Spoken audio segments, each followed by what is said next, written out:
नुसते शिवसैनिक दिसत नाही या तर पेटलेल्या मशाली दिसत आहेत.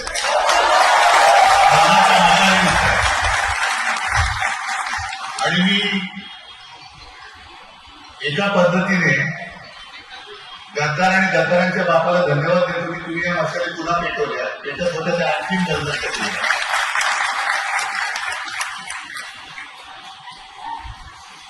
मी परवाच्या आपल्या वर्धापन दिनाच्या दिवशी जे बोललो आणि ते मी करणार आहे. सुरुवातीतून करतोय की जिथे जिथे गद्दारी झाली तिथल्या मतदारसंघात जाऊन मतदारांची मी माफी मागतोय. अशीच तुमची पण मागतोय.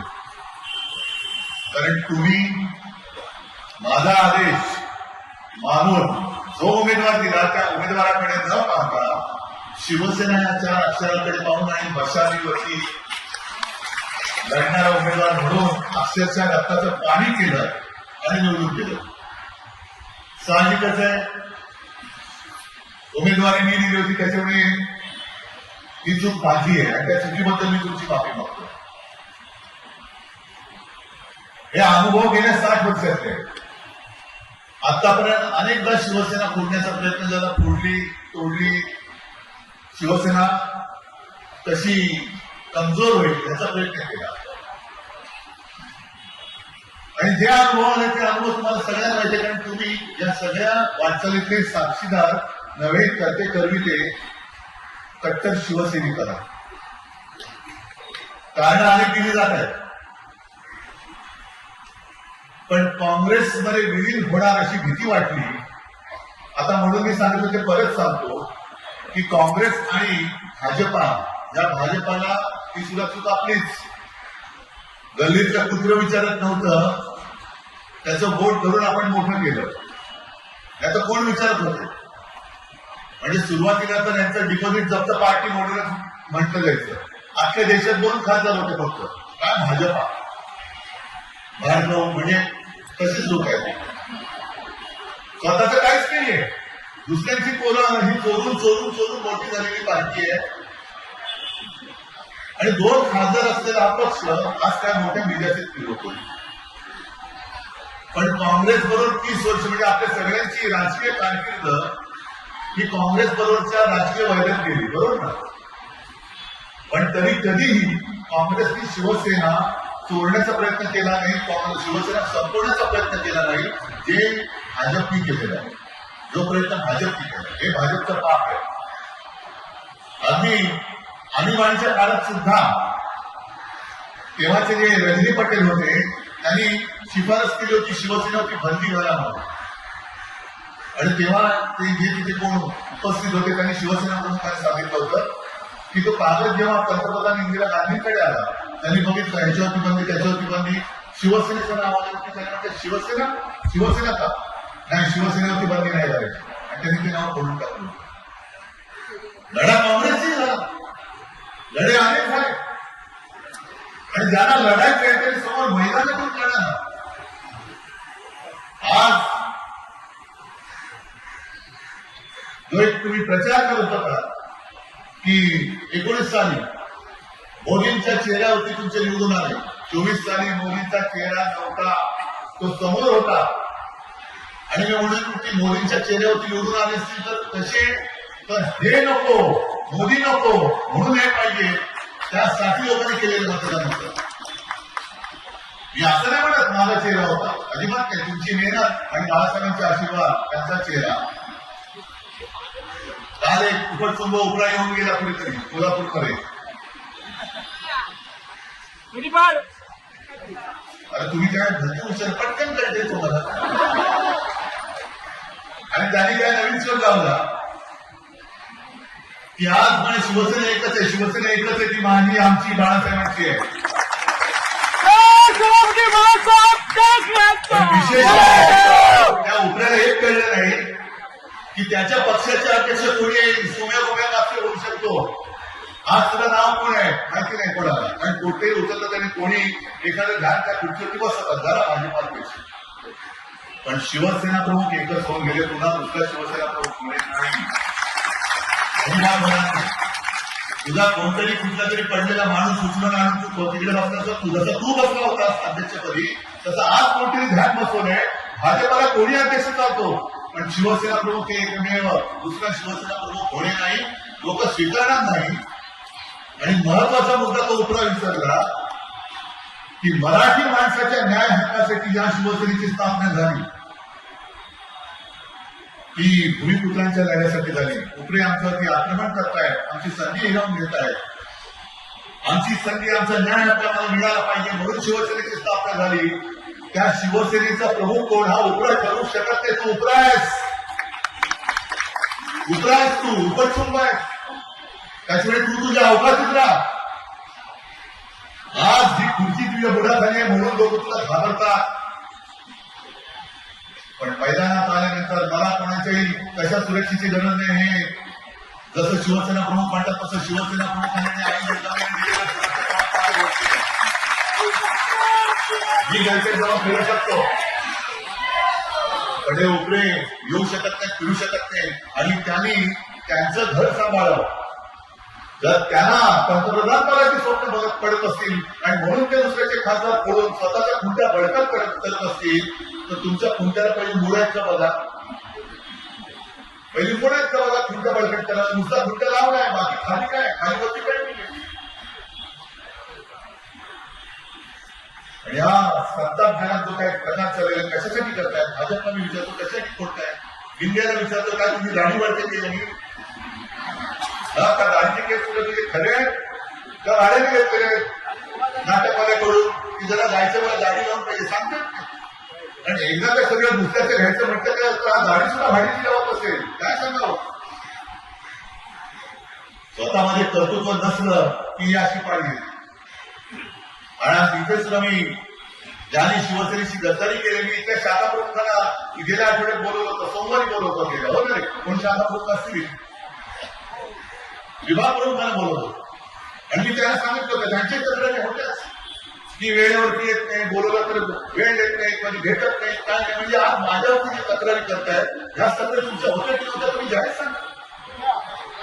कार्यक्रमाला येत नाही, सकाळची वेळ असेल तर रात्री येणार, रात्रीची असेल तर कधी येणार माहिती नाही.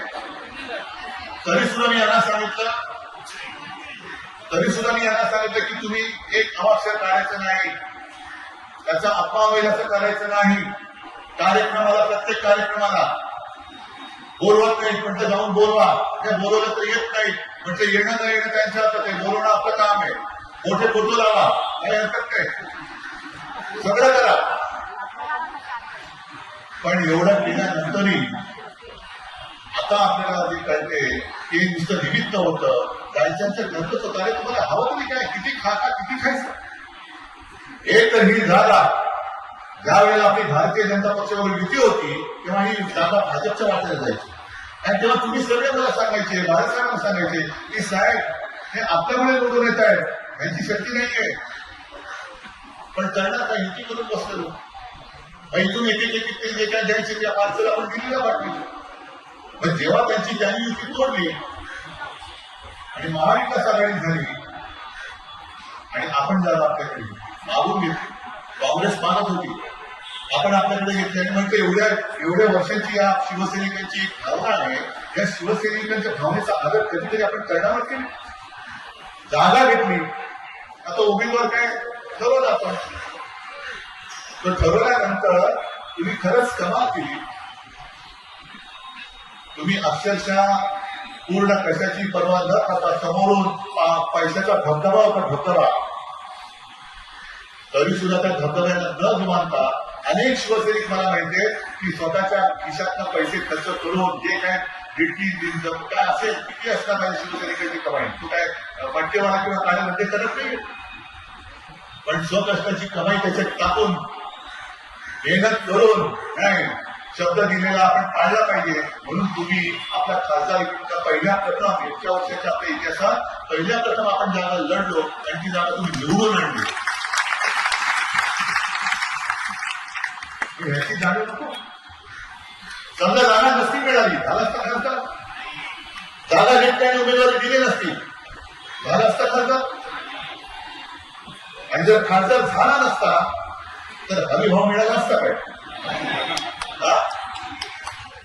त्या भावच नसता मिळाला. भाव कुठे आहे? कारण काहीच नाहीये. भाव खायला सुद्धा भाव असावा लागतो. अरे मेहनत घ्यायची आणि भाव तू खातोयस. काय मिळालं याला? काय दिलं असेल याला? जो शिवसैनिक केवळ आणि केवळ शिवसेना प्रमुखांमुळे माझं जे मी सांगतो ते ऐकतो, हे माझं नाहीये, हे शिवसेना प्रमुखांचं निर्णय आहे. मी आहे पक्षप्रमुख, पण केवळ आणि केवळ मी शिवसेना प्रमुखांचा मुलगा आहे आणि मी तुमचा पक्षप्रमुख म्हणून तुम्ही मला मानता आहात, माझे आदेश मानता आहात,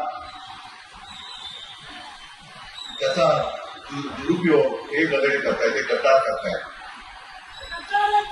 अगदी त्या हिंजेला सुद्धा कोणी आमदार केला? 14 साली मंत्री कोणी केलं?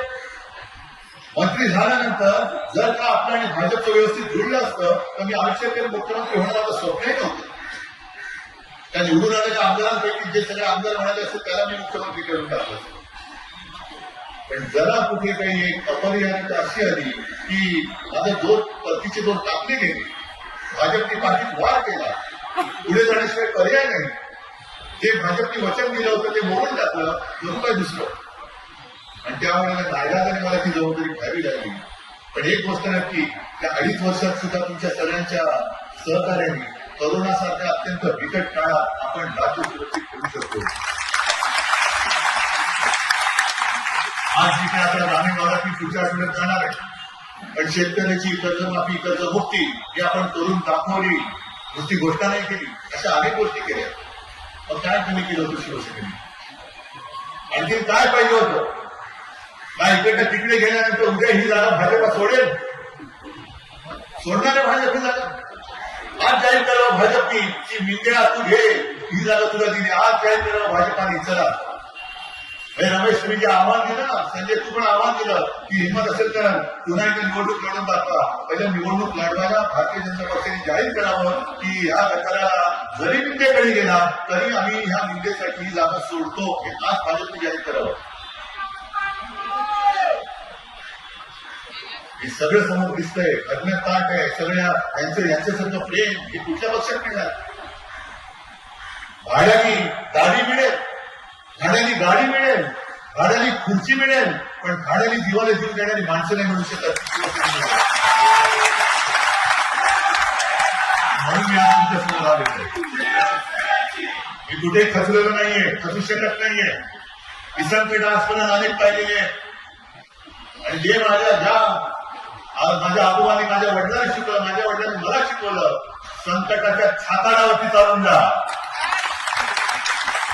असं हिंमत मैदानात उतर. असा पणकुटेपणाने इकडून तिकडून आणि हे एवढं सोपं नाहीये. मी परवाच्या वर्धापन दिनानिमित्त आता मी बोलताना ती जे क्लिप ऐकली ना मुलांना बापट यांची, तर त्यांची मुलाखत बघा. ते टू थर्ड कोणत्या सह्यांचं असं होऊ शकत नाही. पक्षाने निर्णय घ्यावा लागतो आणि त्याला 2/3 पाठिंबा द्यावा लागतो. 2/3 लोक ही लोक म्हणजे खासदार किंवा आमदार हे निर्णय घेऊ शकत नाही. यात लटकले आता लोन पडले त्याचं कशी आम्ही तुम्हाला डोक्यावर घेऊन फिरत होतो, काय परवडलं? लोंकडांचा तुम्हाला मजा वाटत असेल तर जा इकडे तिकडे, लोंकड असलेला मग असेल आणि काही करू शकत नाही. लोक येतील आणि वाजून जातील घंटा, आम्हाला काय करायचं? आज मला एका गोष्टीचा नक्कीच अभिमान आहे की दुसरा कोणताही पक्ष असता तर गडपटून बसला असता, पण आज तुम्ही कुठपासून कुठपर्यंत माझी शाखा वेगळी आहे. तुमच्या मनातली जी हार आहे, गद्दारी केल्याचं जे काही शल्य आहे, आपल्याची गद्दारी झालेली आहे, विश्वासघात झालेला आहे आणि याचा सूड निवडणुकीत आपल्याला घ्यावाच लागेल. मी गद्दाराला आव्हान देतोय, गद्दाराच्या बापाला आव्हान देतोय आणि गद्दाराच्या उपऱ्या आजोबाला आव्हान देतोय की तुमचा सगळ्यात मोठा पक्ष त्या कॉर्पोरेशन तुमची मस्ती उतरवू दे.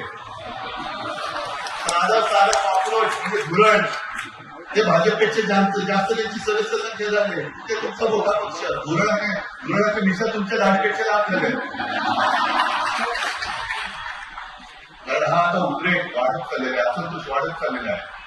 तरुण आता ऐकायच्या मानसिकतेत नाहीये. आम्ही पण हिंदू आहोत, आम्ही तुला जय श्रीराम बोलतो, पण हर हर महादेव तुला बोलतो आणि छत्रपती शिवाजी महाराज जय श्रीराम बोलतो. जय श्रीराम बोलो, पण त्याचबरोबर जय शिवराय सुद्धा आम्ही बोलणार, हर हर महादेव तुला आम्ही बोलणार. आणि एवढं करून नुसतं लोकांना वेळ नाही करणार. जे मी मागे म्हणालो होतो की हृदयात राम आणि हाताला काम मध्ये तुम्ही नुसतं डोकी भडकत असाल तरी भडकलेली डोकी तुमचं सिंहासन जाळून नाश केल्याशिवाय. असो, आज हे खरंच दृश्य फोटोग्राफर मी इथून तिथपर्यंत तुमच्या कॅमेऱ्यात पावते का बघा, शाखा भेटे पाहिजे हे दाखवा. गद्दारा दाखवा, गद्दाराच्या बापा दाखवा, गद्दाराच्या आजोबाला दाखवा दिल्लीला. आणि आता गद्दाराचे आजोबा आले का पोस्टला आले गद्दार आजोबा आले, गद्दारांचे आजोबा आले, आज दिल्लीवर घेतात. आणि म्हणून मी परत एकदा त्या गद्दाराच्या आजोबाला सांगतो की उपऱ्या शिवसेनेचं नेतृत्व कोण करणार हे उपऱ्यांनी ठरू शकत नाही. तो उपरा आहे. शिवसेना ही भूमिपुत्रांची आहे आणि ही शिवसैनिक ठरवतील. तोच शिवसेनेचा पक्ष प्रमुख होईल. शिवसेना प्रमुख दुसरा होणे नाही. हिंदू हृदय सम्राट अशक्य आहे. किती कोणी म्हटलं तरी हिंदू हृदय सम्राट आणि शिवसेना प्रमुख दुसरा होणार नाही. सरकार उपऱ्या तुझा अध्यक्ष बघ, आमच्यामध्ये रुग्णालय घेऊ नकोस आणि या धंद्यातल्या मशालीची पतात घेऊ नकोस. सगळ्यांना धन्यवाद देतो. जय हिंद.